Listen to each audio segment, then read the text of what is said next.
Okay, greetings. We're here on another edition of Alliance for Science Live. I'm your host, Chris Knight.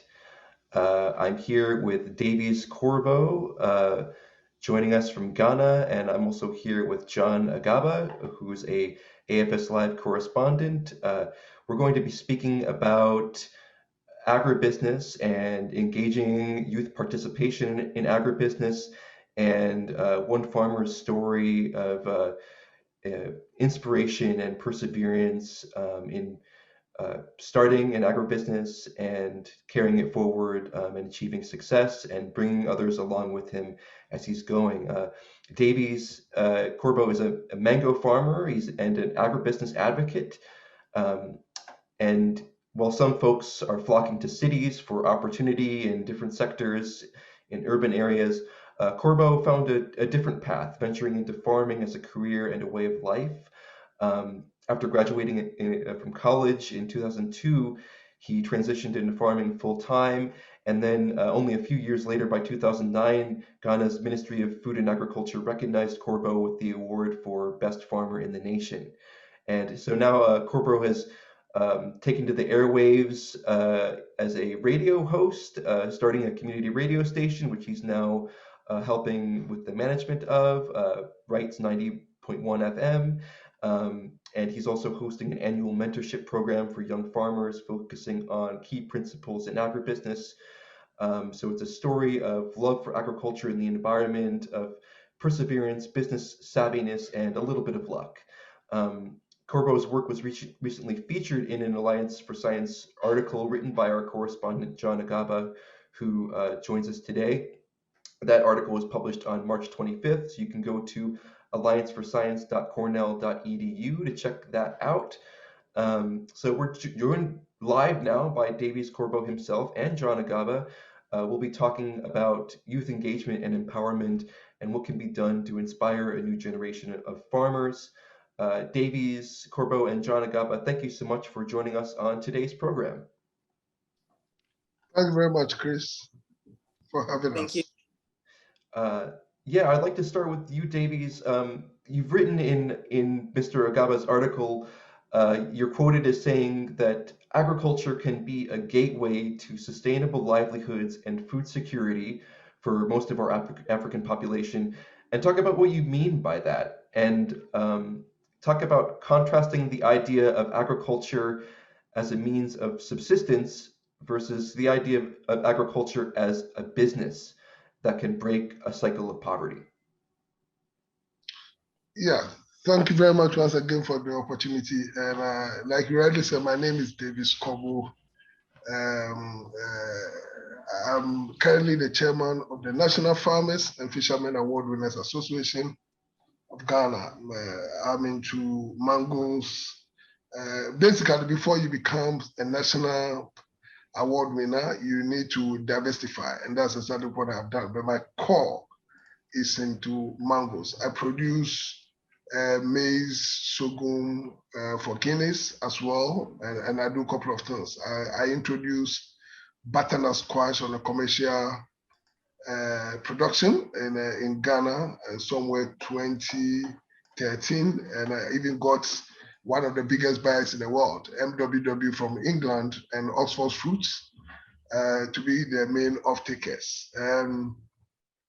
2007, let me tell you much about myself. I'm an electrical engineer because I have HND electricals and EET 1 and 2. But then from school, I saw my parents. In fact, my father was the first Eastern Regional Commissioner. I didn't meet my father when he was a politician. I met him when he was active farmer, one of the biggest commercial farmers in Ghana. So what happened was growing up, I saw this man building a lot of houses, someone who was pretty rich, and I saw where the monies were coming from proceeds from the farm and other things. So I wanted at that time, in fact, one of his drivers is now my steward. And I have also employed a couple of his old workers as well. Then I asked them, what is my father's profession? And they said he was a farmer, because I always saw money being sent to the house. They would come with accounts and other things then before sending to bank. And so I felt at the time, if you saw anybody waiting by the roadside, then the person is rich. So I wanted to do agric, but your parents wouldn't allow you to do, at the time, want to do what you want to do. They said do medicine or engineering. So when I got my own chance, I decided to come back on the agri field to come and practice it, because that is where the passion is. And I saw it to be a niche market, because most of the people in that sector were either semi-literates or illiterates, and there are very few were elites. So seeing the walls of tertiary institution, I felt I could do something different. So I started with a teak plantation. As I speak, I have 400 acres teak plantation. Then I moved from there, did mangoes, did intercropping, maize, cowpea, and that. I made serious money. So 2007, I became a district best farmer. And then 2008, again, December, I became the overall national best mango farmer. Then 2009, I contested again. I became overall national best farmer, the youngest in the history to have won that award. In fact, I won it at the age of 36, not 39 years. And still, nobody have been able to break the record. Then 2010, I became the National Young Entrepreneur Agri category. So I tell people, two different political parties gave me 2 awards. So I was swinging between. And basically, I decided when I became the 2000 National Best Farmers to basically help the youth, because what I realized is, and I want to use our current president's phrase, that Ghana beyond aid, agriculture becomes a game changer. It becomes a game changer when we involve the youth.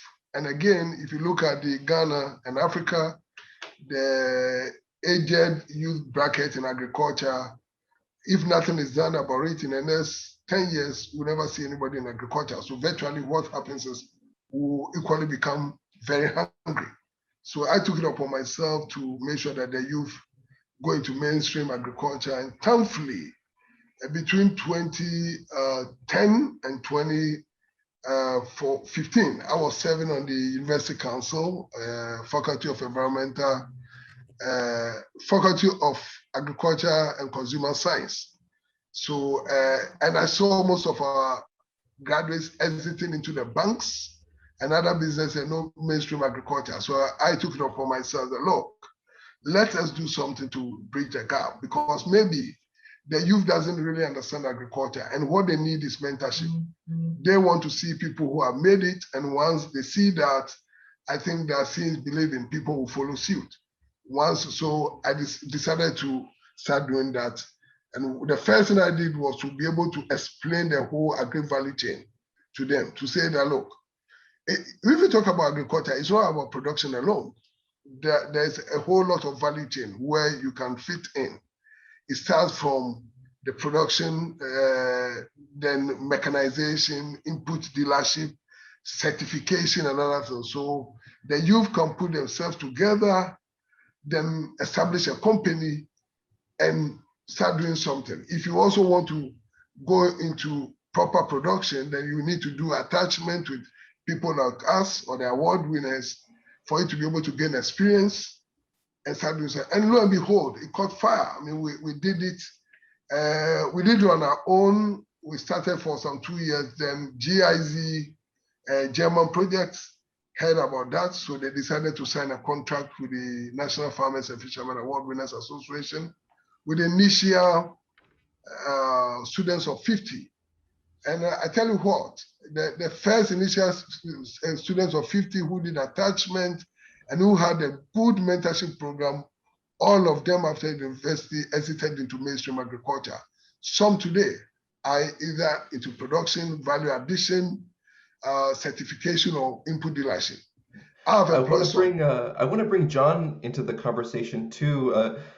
John Agaba, you've written a lot about agriculture in Africa and in Uganda, and I'm wondering, what do you think is kind of the kind of turning point where youth could be engaged in agriculture that you see, and how did you come to hear about Davies, and how did you come to meet him?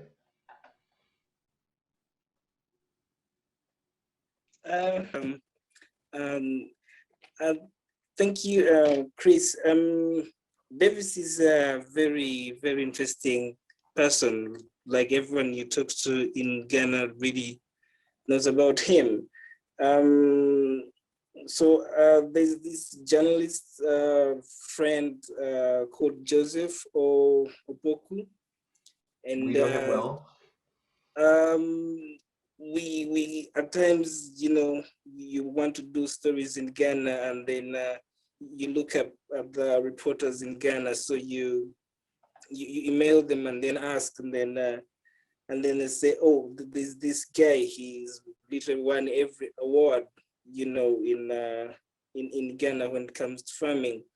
Someone so passionate, someone, who's driving this agenda to have, you know, the youth participate and achieve and have livelihoods through agriculture. And so Joe and Kono gave it a go ahead, and then we had to look for Davies, and quite receptive, very friendly, and so he basically gave us everything.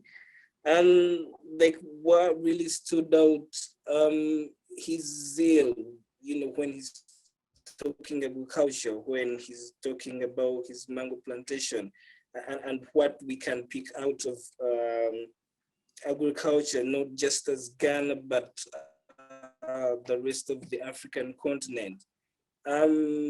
We have fertile soils. We still have, a vast part of the continent. And if maybe we just did it a little smarter than our parents and grandparents, and maybe modernized it and tried new technologies, then there's not even a limit. So Davis is talking all this, and he wants the youth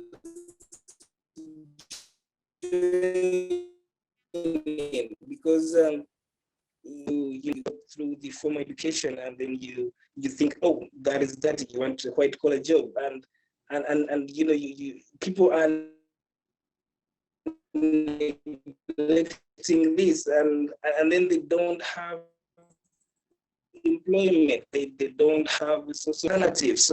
So he is talking all this. John, you're breaking up a little bit. Why don't you turn off your camera?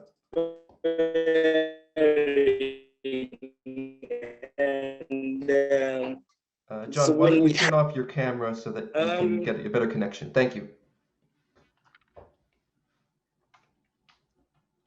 We can still hear you. It's better now? Yes. Basically, his zeal, his motivation, his passion to liberate the continent. You just you feel it. You can tell that he really wants this to work. And so I talked to a couple of other people, because when you go into the agriculture sector in Ghana, basically everyone knows Davis, and everyone seemed to know him. So it was quite fascinating. And what do you think? And considering youth engagement, what do you think is making agriculture not an appealing profession for youth, and what do you think are the barriers? And then I'll ask Davies to respond. I think it's the mindset. When growing up, the few parents who take their children to school, they have this thing, you can go to school and after school have a better job. You don't have to do it the way we are doing it, because we are seeing our parents wake up every morning, go to the garden, they'll spend the whole day in the garden, and then so they consider that dirty. Now, when they are sending these, young kids to school, at the back of their mind, they want them to go to school all the way, and when they come out, then they want them to have in offices, to be officers and the like. So no one wants to leave university and then go hold the hoe. So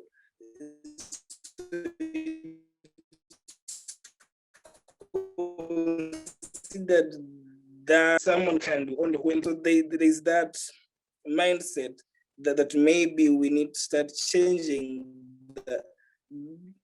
The agriculture is not dirty, that you can actually reap big out of it, that we can actually feed our population and have surplus, using this agriculture. So it's the mindset and looking at everything else as appealing, except when you are holding the hoe to go dig. Maybe we need to introduce modern farming. You don't actually have to hold a hoe. You can do large scale commercial farming, and then you're not really holding a hoe, but you're doing it on a bigger scale, and then maybe then to start to appeal to some of these youth and young men and women in Africa. So, Davies, we just heard John talking about a perception of agriculture as a way of life, of drudgery, of poverty, of waking up every morning and doing back-breaking work. And for a lot of people, this is how agriculture really exists in their life. And so there is a kind of there's a very good reason, I think, why people are wanting to do something else when they think of agriculture in that way. But you also are an engineer, and you've thought of agriculture as a highly technical profession. So how do you bridge that gap, and how do you get people to think about agriculture in a different way as something that can actually be a modern profession? Very well. I think I already said it that, and for me, in my, how do you call it, desire to find a solution to the issues confronting the youth, it gives you a wider approach on what you really want to do. And again, having seen the walls of tertiary institution taught me, yes, there is niche market in agriculture if you do it right. I had a mentor. Even though my father didn't mentor me, I saw the returns. So that motivated me to do to go into agriculture when I came on my own space. I'm using that word because initially you were under your father's roof.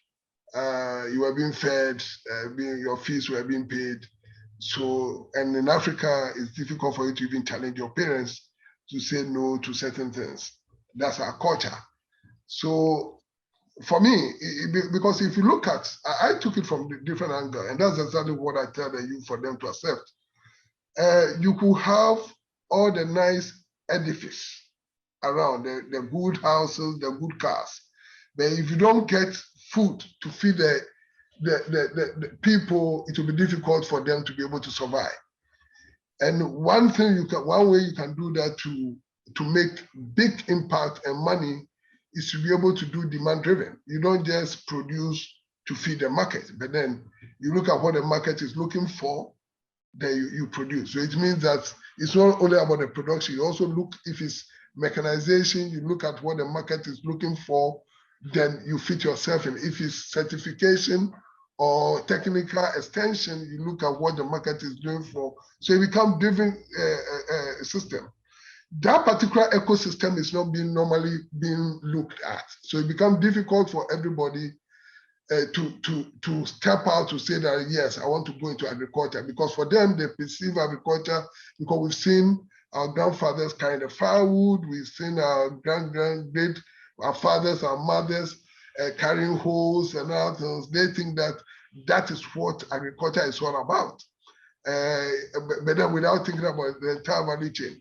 So the strategy here is for me to be able to get the youth attracted. And the first thing is for you to be able to give them the entire value chain and ask them where they belong to.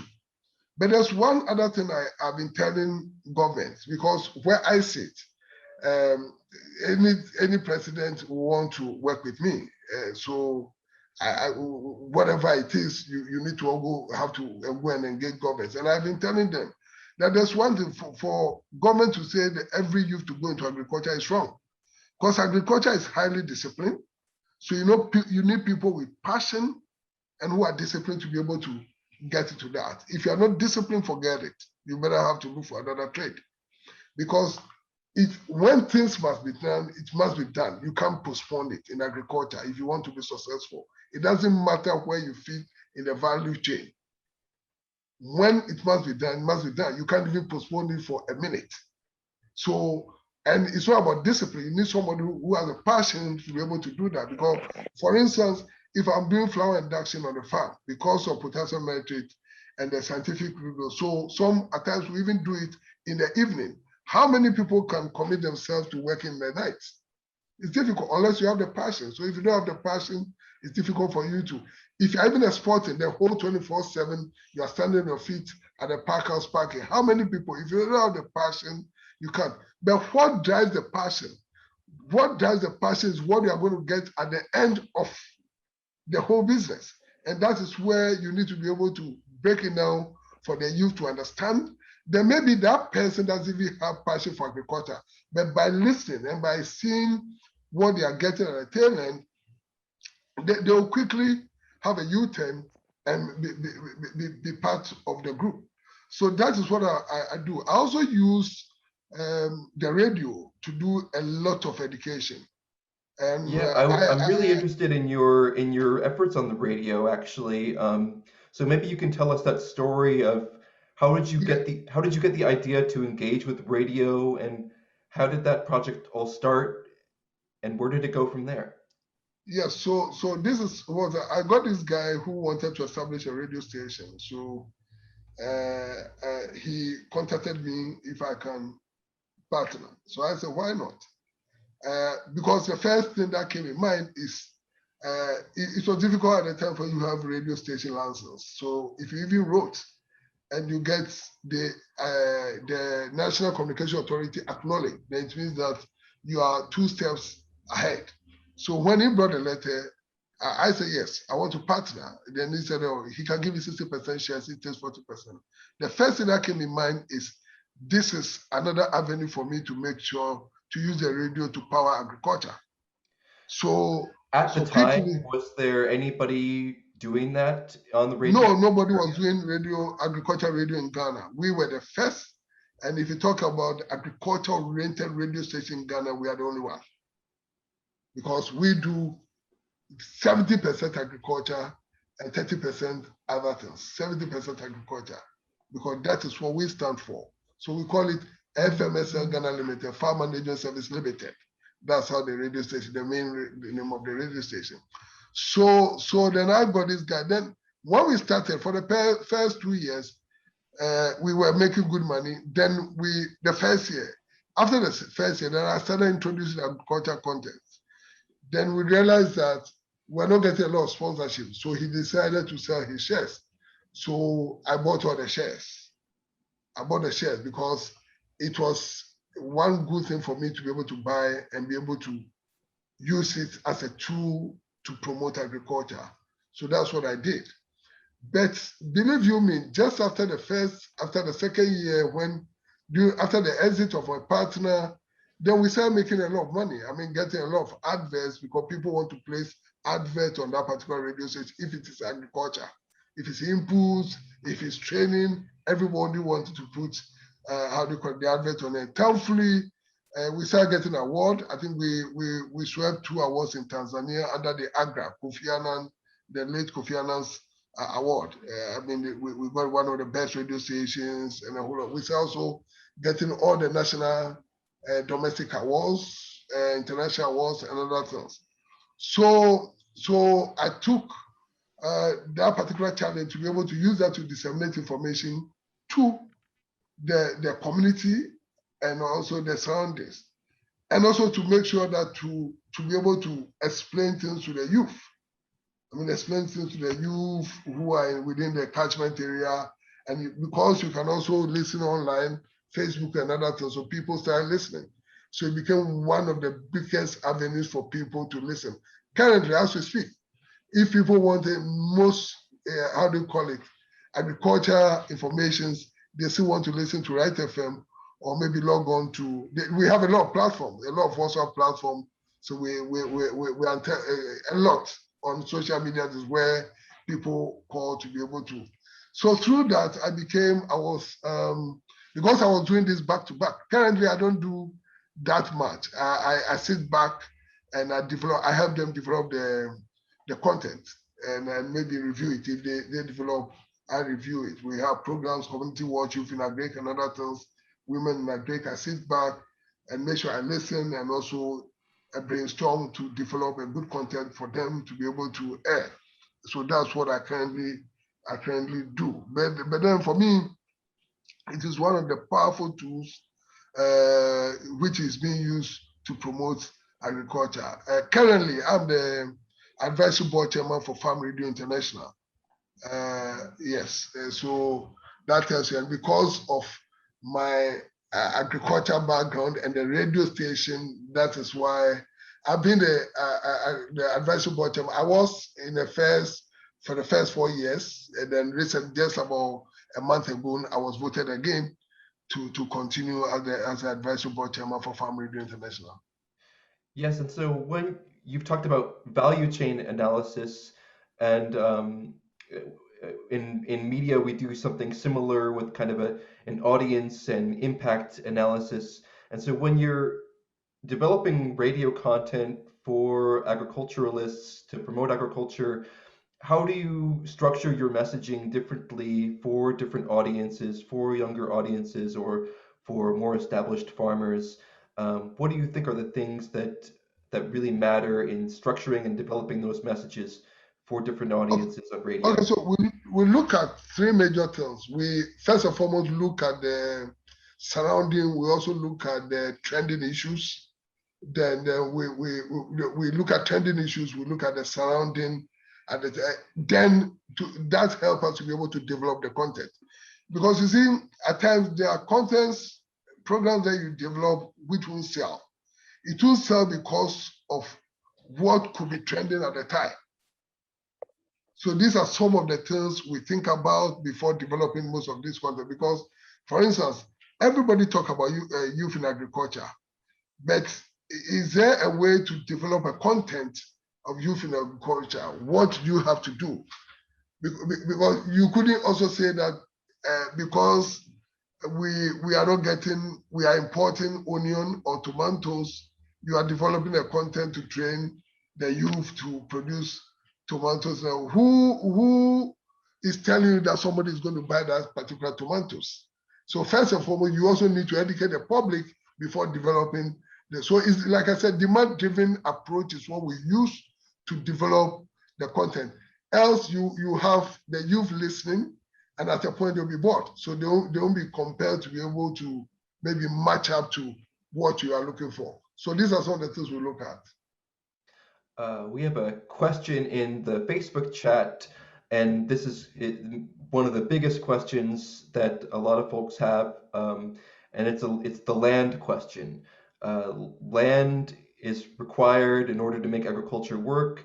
A lot of land is required in order to make an agricultural business be able to scale, or at least in certain cases. So do you think there's kind of a way to navigate the land problems, particularly with respect to youth and smallholder farmers? Do you see ways for perhaps cooperatives where multiple landholders get together and try to make something? How do you get over the problem of small landholdings not allowing agribusiness to really scale for people who are just starting out? I think first and foremost, the urban land methodology should be different from the rural. We should have that policy to define two separate lands. Once we're able to do that, we should solve one problem. I'm also looking at government having land banks, because if we are talking about Ghana being an agricultural country, then land becomes one of the major things that we should look for. And if we still want to sustain the agriculture, then we can't go by what is pertaining now. So it means the bottom line is for government to be able to have land banks and start releasing such land banks. In fact, there was a time, I think 3 years ago, during one of my December Farmers Day celebration awards, I even made a request to government to start taxing, undeveloped lands. Once they start taxing undeveloped land, people will be more than ready to release the lands. Because if I have land and I'm not using it, people come and I'm still giving them tough time for them to use it. Once I'm being taxed, I'm paying tax and the land is not being used, I'll be compelled to give out the land. Do you understand? I mean, government can have this clean way to be able to create land banks. Once that happens, then we can have what we call the block farms.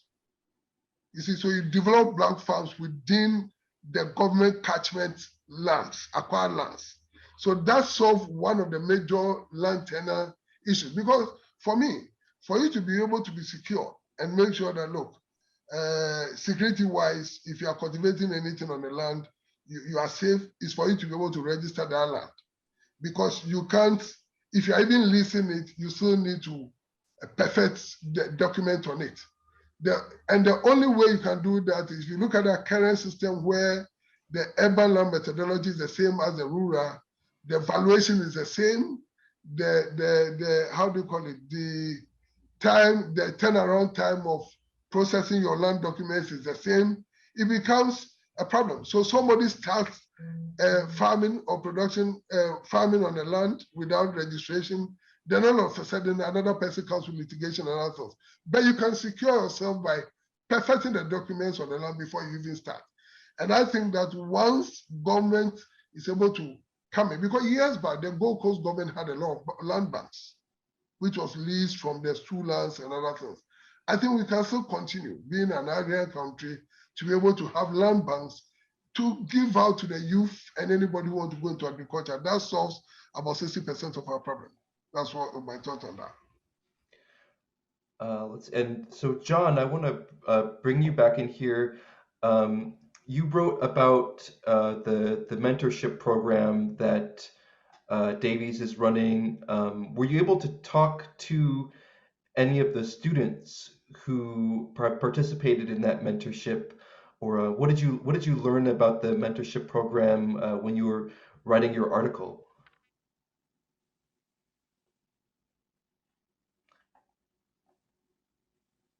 To any of the students, but a number of people I talked to, like Tachi Stagasta and Saka Ahmed, they explained how, you know, every season, every year, there are a couple of youth that, you know, are attached to Davies, and so they learn directly from him, like a sort of apprenticeship. They see his devotion towards agriculture, how he wants to have the best seeds, to have the best plants, and then ultimately to have the best fruits on the market.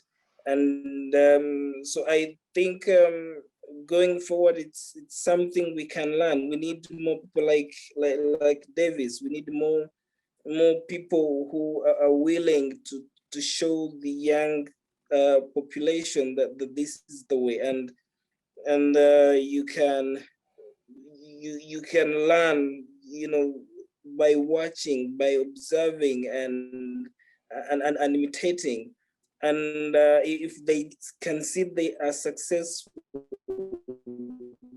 that they are making it big, that they have basically everything they need, and all through by word of mouth, you know, word starts spreading, because we have a huge challenge on the continent.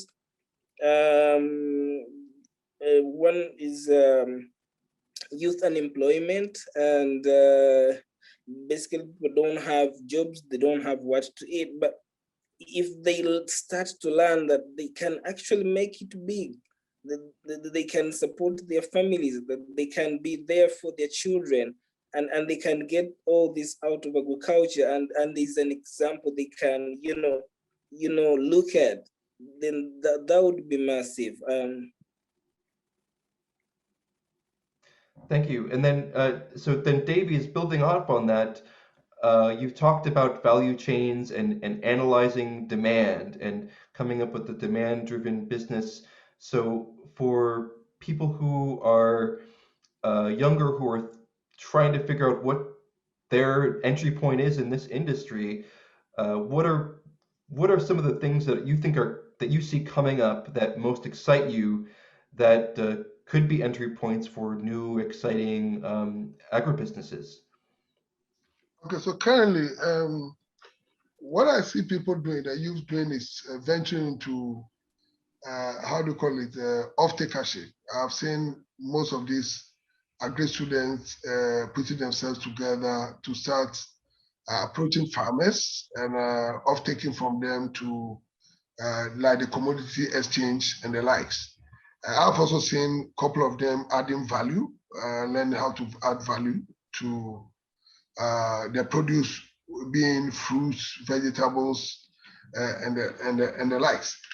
But the major thing here is how can you arrive at that decision? The only way you can do that, and the perfect way to do that, is to be able to have a mentor. And that is the more reason why I still believe in the mentorship of the youth, where they can come on attachment, because if they come on attachment, we don't just produce. We do a bit of export, and we do a bit of trading. So they know, so they see it all, and they see the inflows, money that comes in, for them to be able to decide. Because there's a saying that experience is the best teacher. You can't just wake up to say no, because everybody is going to extension services. I want to go into extension services. Have you tried it? Have you had any experience in that, to be able to convince yourself to say that, yes, I belong to the extension wing of the value chain, but not the production wing? So the apprenticeship is one of the best things I think we should encourage. Because if you look at any other trade, being a mechanic, being an electrician and other things, they go to proper apprenticeship for about 3 years before passing out and become proper professionals. It's the same thing for the youth. We need to encourage youth in agriculture to go through that norm, go through apprenticeship for a year or two. That, in that way, their mindset, it changes their whole mindset. It tunes their life for them to accept what exactly they are going to go into, accept it, and maybe be convinced that, look, this is exactly what I want to do. And that's the more reason why I'm saying that you need to be very disciplined and have the passion to be able to undertake any part of agricultural value chain. It's not like any other business where you just move in, you have cash to play. It's not about money where you can put in treasury bills for it to yield result. No, this one is hands-on. It doesn't matter where you fit in a value chain, it is hands-on approach. And being a hands-on approach, I still believe that the mentorship thing should be the best way to go. So maybe you can elaborate a little bit more and give us some more details about how does your mentorship program actually work? How did you develop the program? So this is how we developed the program. We like I said, we have the university graduates exiting the universities who want to do attachment, being attached to some of us. So they come on the farm. Then quickly we try to change their mindset for them to buy into the agriculture. So this is what we do. We have land and other things. So where we produce maize, we also, even though they are coming on attachment, we give them some land. I mean, we plow for them, but we cost it. You give them seeds and other things, you cost it. Then they produce whatever they want. Then you take from them. You buy the produce from them. Once they start seeing money, they are convinced that this is so. If it's 2 seasons, they do the first season maybe just 2 acres. The next season they want to go into 10 acres because they've seen money. And the truth of the matter, anybody exiting the university, the first thing they want to see is good job for them to be able to buy a car and be comfortable. So once you can feed yourself well, you have a very good place to sleep, you buy a car. I think that is these 3 major things everybody exiting the university want to see. And it's not just about peace of mind that you don't have food to eat and so you don't owe anybody. You still need to do something. So that is a trick we have been using for the past years. So having done that, they go back to school and they tell their folks, look, folks, look, you went on attachment for just 1 year and you've been able to, and they say, look, make sure you go, if you're also hesitant, go to this same place and you make it. So when after the attachment, then we try our best, we look at where they will really want to fit within the value chain. Then we try our best to make sure that we connect them. So currently, some are on their own, and some have developed greenhouses and other things, selling produce to the shop price. Some are also producing the same maize I'm producing for Guinness and sorghum. Some even produce for me. I buy from them and sell it to Guinness. So I buy with little margin just to motivate them. And because they've gone through the proper mentorship, they do things right to bridge every gap that will bring problem to their operations. They bridge most of these gaps. So this is what we've been doing for the past years. We've been able to set some up also to, set up extension services delivery, how do you call it, companies to be able to deploy the same extension to people like me. Currently, just last week, these guys came auditing me on Global Gap. And 2 of the guys were my students. They came, they were working for me for 1 year, and I asked them to, so I even basically connected them to GIZ for them to have training in Global Gap. Today, they're auditors. They come around to audit us, and they make good money. So when they come, I call them bosses. And this is what they want to see. Once they get that feeling, people also see them making it. You see that the whole youth will follow suit. But if we leave them and allow them to do what they want and they are not being successful, it will be difficult for people to have a turnaround mind to go into agriculture. Thank you so much for that.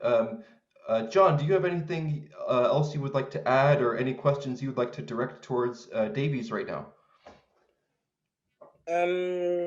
Maybe to just say we as media also have a role to play, highlighting the opportunity that is in agriculture and how we can use this opportunity to not just improve our livelihoods, but for the rest of the continent, for us to grow from most of us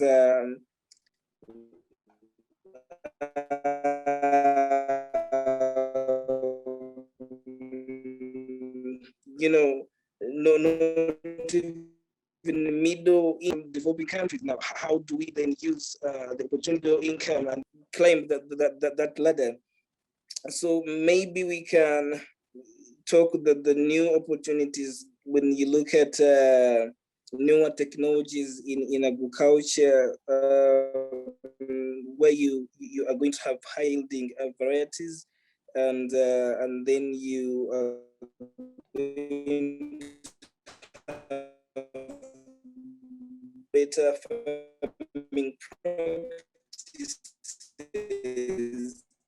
And storage, we have that challenge of harvest. And like Davies has said, then it's a big opportunity that all of us can reap from and eventually do. Now, it's on us to keep telling these stories, to try and shift the mindset and to show that there's this way we can, maximize it.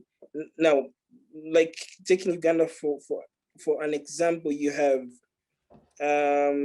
almost 42, 43 million people. Now, the households in this, it's the subject, it's not modern, it's not like amalgamated, it's not consolidated. You know, one family tills land, whatever small they get, they get part of it to eat, and then they'll sell the rest so they can take the children to school, and you know, one season goes and then another one starts.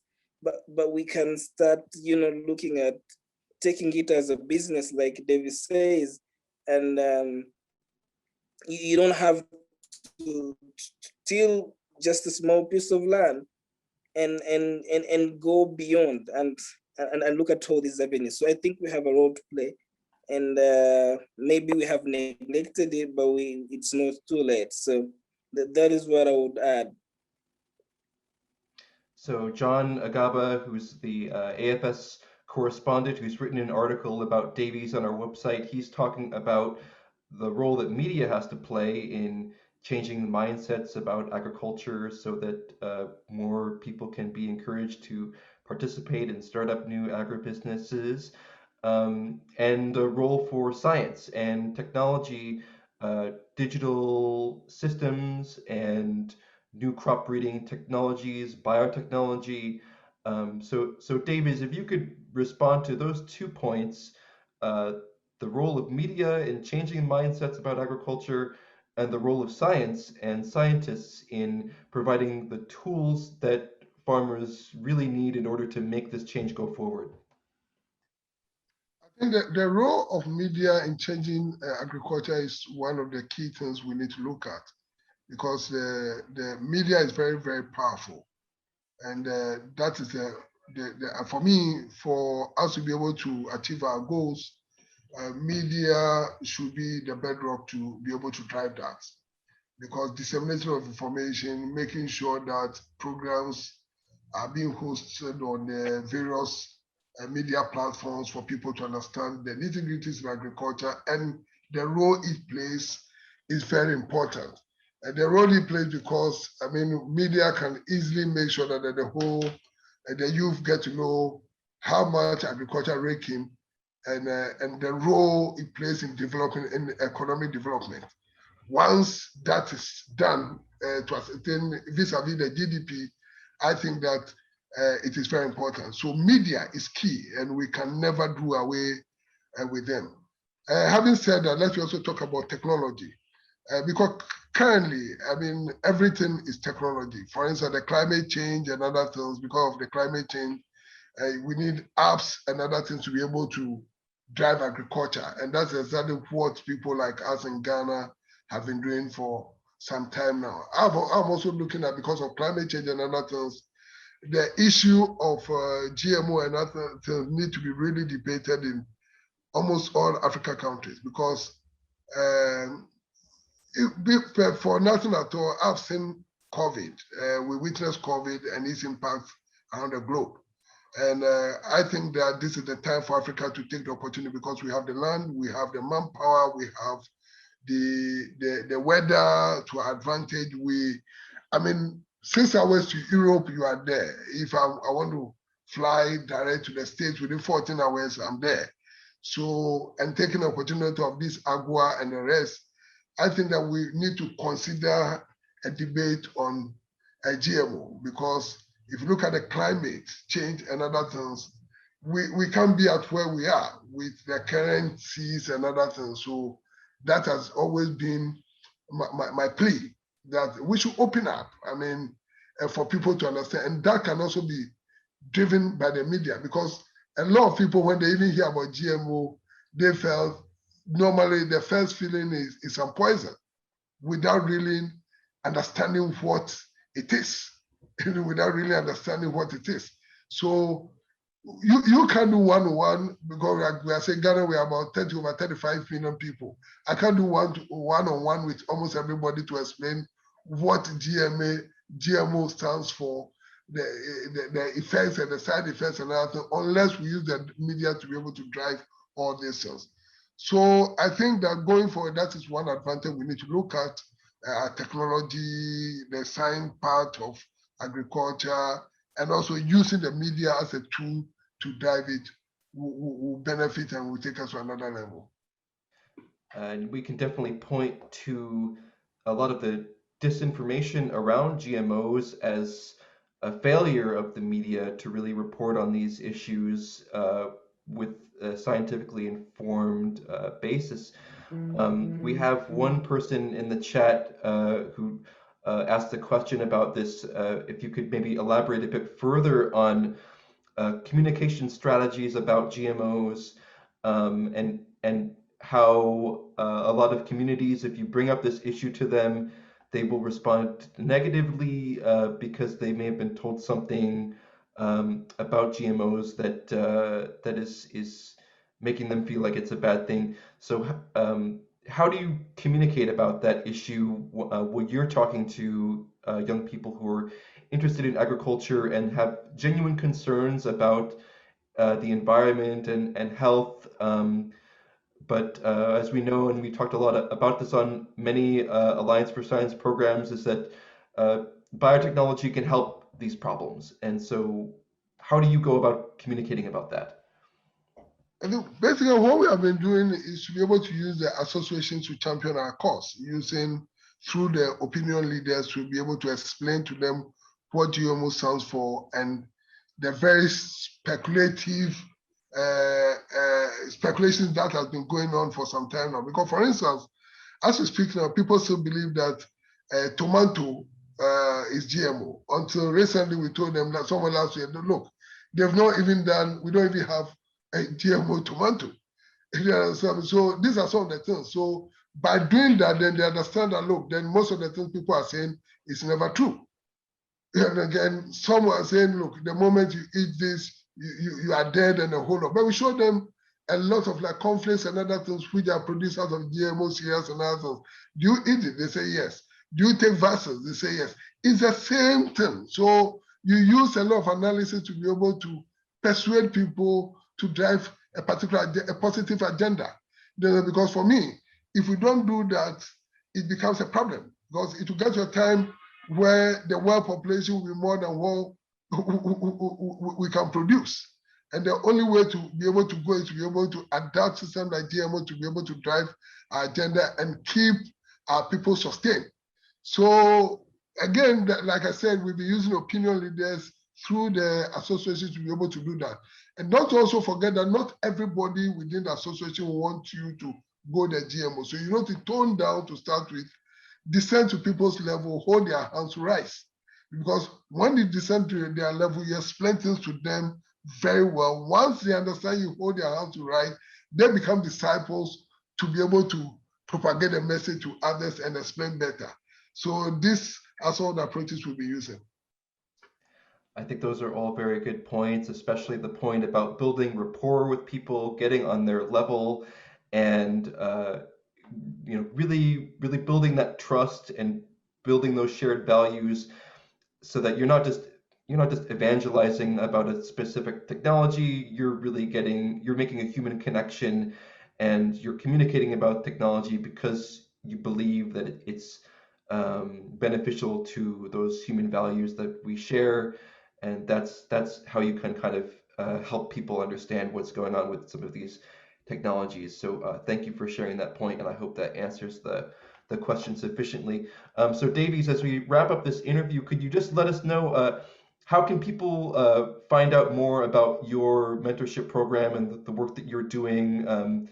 What is the name of the program, and how do people find out about it if they want to learn more? So it all started in 2009 when I became the national best farmer, the youngest in the history. So most of the people who really wanted, people didn't believe I could, because at that age, they've never heard of such age. I've been becoming a national best farmer before, because normally it's above 60 years. Those are the people who normally get the best farmership. So they started coming around to see what we do. that was when they realized that, yes, we are doing a lot. Then when we started expanding to the north and other, people really realized that we are a serious group to be dealt with. So now what I did was quickly, then I said that I want to use the Farmer Davies brand instead of the company brand.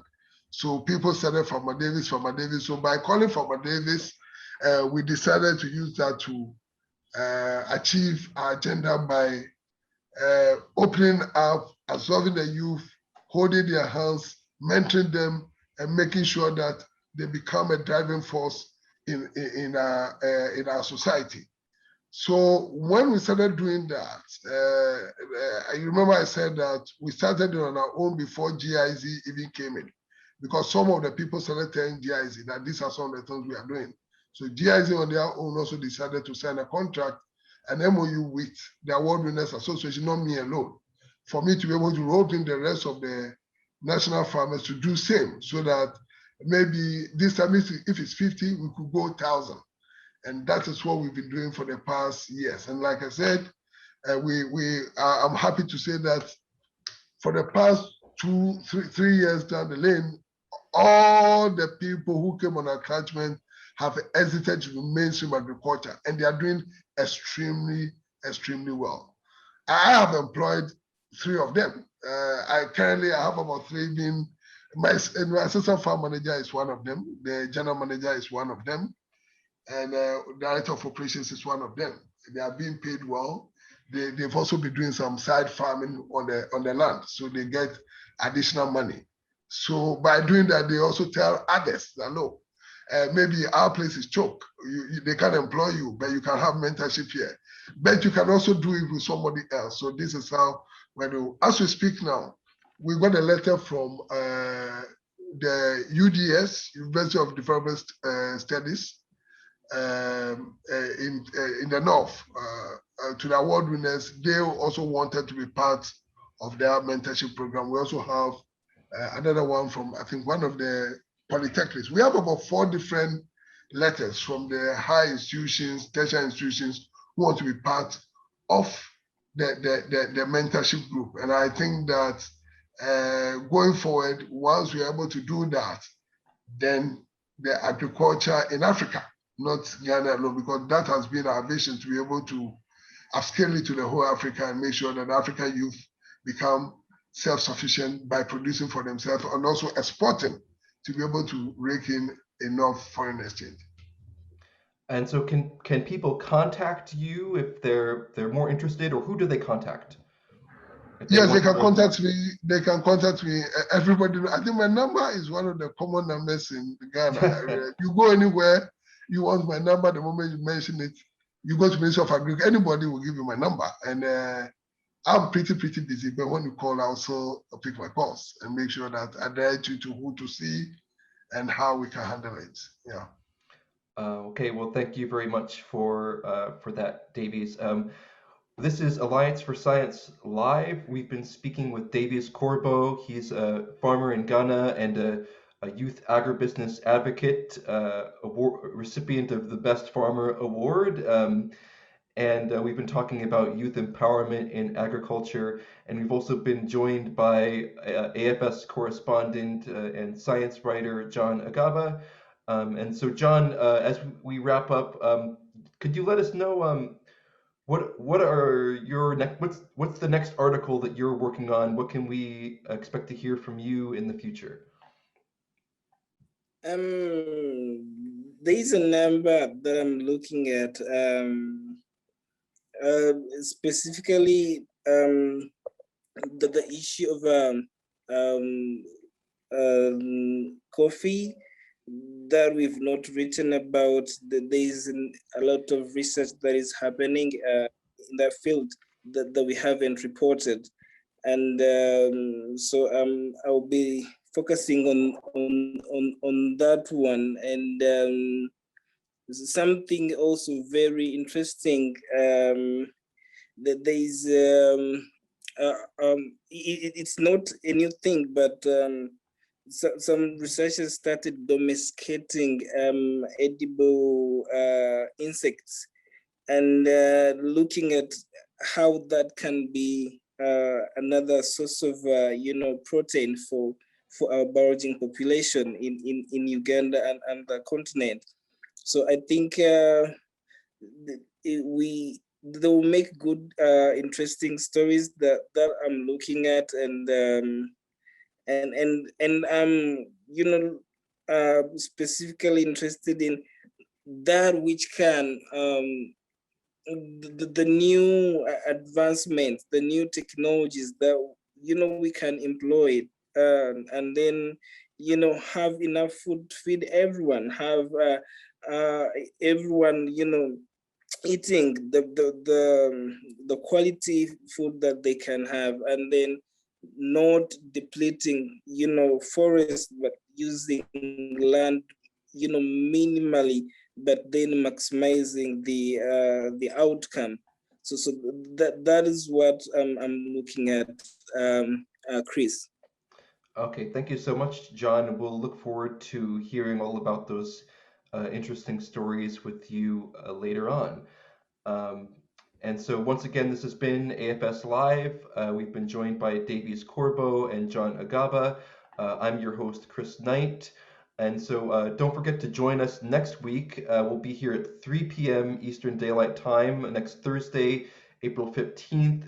I'll be speaking with the influential rice geneticists and director of the Cornell Institute for Digital Agriculture, none other than Dr. Susan McCooch, and we'll be talking about digital agriculture. So once again, that's Thursday, April 15th at 3 p.m. next week. You can catch us right here on our Facebook page, Alliance for Science. If you have a comment, you can drop us a line on Twitter at Science Ally, Facebook Science Ally.